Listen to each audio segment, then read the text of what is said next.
Welcome everyone to my class entitled Contrary Counterpoint for the Guitar. Now this is part one in a series and we're going to be dealing today with concerted counterpoint, which simply means that we're playing the two lines in this case at the same time. So it's going to be in the same rhythm.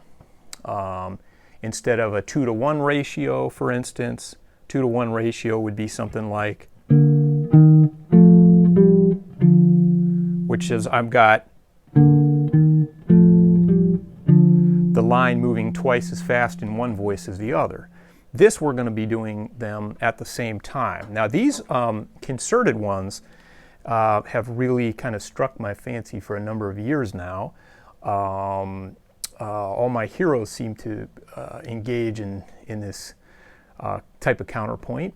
And there's here's the key part of this whole thing. It's very hard to improvise concerted counterpoint in two lines. Well, obviously 3 lines would even be harder, but it's very hard to improvise these things on the spot.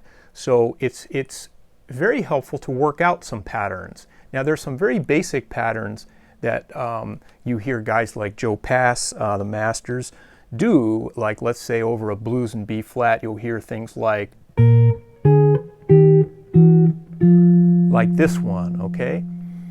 So it's important to memorize some of these, and I certainly encourage you all to work on your own licks, so to speak, in this style. But I thought I would give you a little bit of a head start, a little bit of a help by showing you some of my favorite ones. And these I decided to do 2-5-1 patterns to make them more usable, okay? These are really great for endings and little interludes, perhaps intros. So they're very, very useful. And what we're going to do is we're going to start off using primarily chromatic lines. In fact, chromatic lines are throughout this whole thing. Number 4. 1, 2, 3, 4, 1.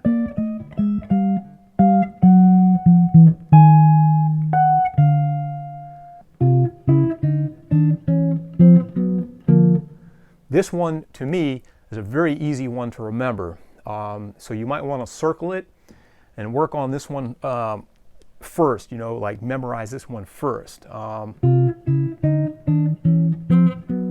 It's very important as soon as you can to look away from the music and just do it on the guitar, so because you force yourself to internalize it that way. But if you're always looking at the sheet, you might not really memorize it that quickly. 1, 2, 3, 4. I think this one might be an easy one to internalize. 2, 3, and 4. If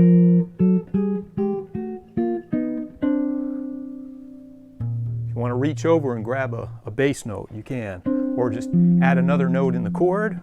So number 9 is one that's easy to remember, and it's easy to play too, because you know, when you get on to strings 2 and 3, the stretch for unison is less. So less than if it was, say, on strings 3 and 4, you have a larger stretch, okay? So this one, maybe we can, I can alter the rhythm of this because I mentioned it earlier, but I haven't shown you an example of that yet. So here again is just the normal way. 2, 3, change the rhythm. 2, 3, and 4.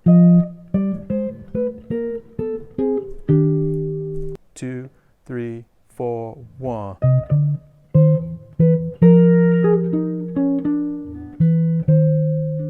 Okay, now if we analyze this one, we have the 5th in the bass and we have the 7th up here. So you can again relate it to this chord, F minor 7 with the 7th in the lead. Or this chord, maybe the drop 2 chord on the top 4 strings. 1, 2, 3.